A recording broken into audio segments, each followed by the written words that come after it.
এক ছেলে তার বৃদ্ধ বাবাকে নিয়ে একটা রেস্টুরেন্টে রাতের খাবার খেতে গেল। তার বাবা ছিলেন খুবই বৃদ্ধ এবং দুর্বল। খাওয়ার সময় তিনি নিজের শার্ট এবং প্যান্টে অনবরত খাবার ফেলছিলেন। সেখানে খেতে আসা অন্যান্য লোকজন যখন তার দিকে বিরক্ত নিয়ে তাকাচ্ছিল, তখন বৃদ্ধ লোকটির ছেলে শান্তভাবে খাবার খাচ্ছিল। বাবার খাবার শেষ হলে ছেলেটা বিন্দুমাত্র লজ্জা না পেয়ে তাকে নিয়ে ওয়াশরুমের দিকে গেল। সে বাবার জামায় লেগে থাকা খাবার মুছে দিল, চুল ঠিক করে দিল এবং চশমাটা ঠিকমতো পরিয়ে দিল। যখন তারা বেরিয়ে এলো, পুরো রেস্টুরেন্ট একদম নীরব হয়ে গেল। তারা কেউ হজম করতে পারছে না। এভাবে কেউ তাদের হতবুদ্ধ করে দেবে? ছেলেটা বিল পরিশোধ করে বাবাকে নিয়ে বেরিয়ে যাচ্ছিল। এমন সময় এক বৃদ্ধ উঠে এসে ছেলেটিকে জিজ্ঞেস করে, তুমি কি কিছু রেখে যাচ্ছ বাবা? ছেলেটি বলল, না স্যার। লোকটি বললেন, অবশ্যই রেখে যাচ্ছ। একজন ছেলের জন্য একটা শিক্ষা এবং একজন বাবার জন্য একটা আশা। বাবা মা আমাদের এই পৃথিবীর আলো দেখিয়েছেন। যখন হাঁটতে জানতাম না, হাঁটতে শিখিয়েছেন। যখন খেতে জানতাম না, খেতে শিখিয়েছেন। পরম যত্নে বড় করেছেন। তারা আমাদের হাজারো আবদার হাসি মুখে পূরণ করেছেন। বয়স বাড়ার সাথে সাথে তারাও ছোট্ট শিশুর মতো আচরণ করেন। খেতে গেলে খাবার ফেলে দেন। তাদের এমন আচরণে অনেক সন্তান বিরক্ত হন।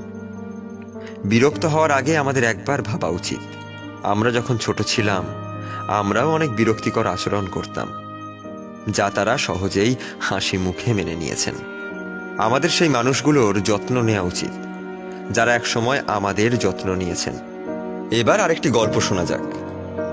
আমেরিকার এক শহরে এক নামকরা ব্যবসায়ী ছিলেন। টাকা পয়সা খ্যাতি কোনো কিছুরই অভাব ছিল না তার। কিন্তু তথাকথিত সভ্য সমাজে তিনি মুখ দেখাতে পারতেন না, শুধু তার মায়ের কারণে। কারণ তার মা ছিলেন অন্ধ। মায়ের মুখে ছিল আগুনে পোড়া দাগ, আর মাথায় কোনো চুল ছিল না। তাই সভ্য নামক অসভ্য সমাজে নিজের মান সম্মান বজায় রাখার জন্য মাকে বাসা থেকে তাড়িয়ে দিলেন।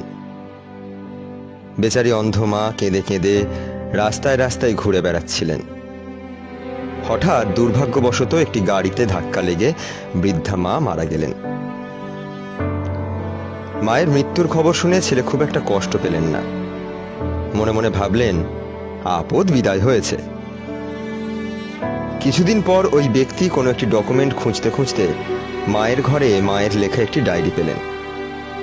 ডায়েরিতে লেখা ছিল, 5/12/1980, আজ আমি সুন্দরী মিস আমেরিকা হয়েছি। 2/5/1983, আজ আমি গর্ভপাত করাইনি বলে আমার স্বামী আমাকে ছেড়ে চলে গেছেন।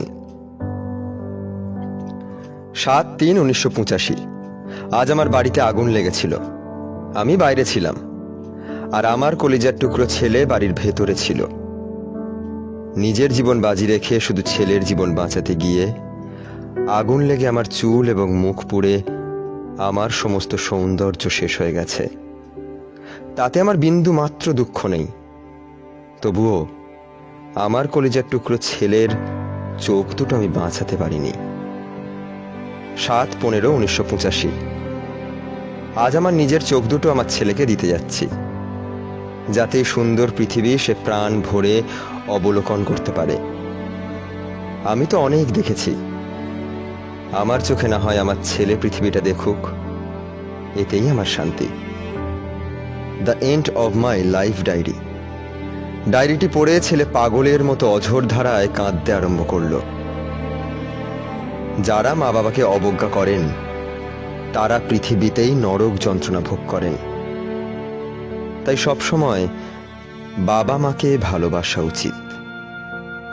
আপনি চাইলে প্রথম গল্পটির মতো বাবা মার সেবা করতে পারেন, অথবা শেষ গল্পটির মতো পথে ফেলে আসতে পারেন, কিন্তু তারা সব সময় আপনাকে আগলে রাখবে। বাবা মায়ের ভালোবাসা পৃথিবীর সবচেয়ে শ্রেষ্ঠ ভালোবাসা। সৃষ্টিকর্তা আমাদের সবাইকে মা বাবার সেবা করার সুযোগ দান করুন। ভালো থাকুক সকল বাবা মা।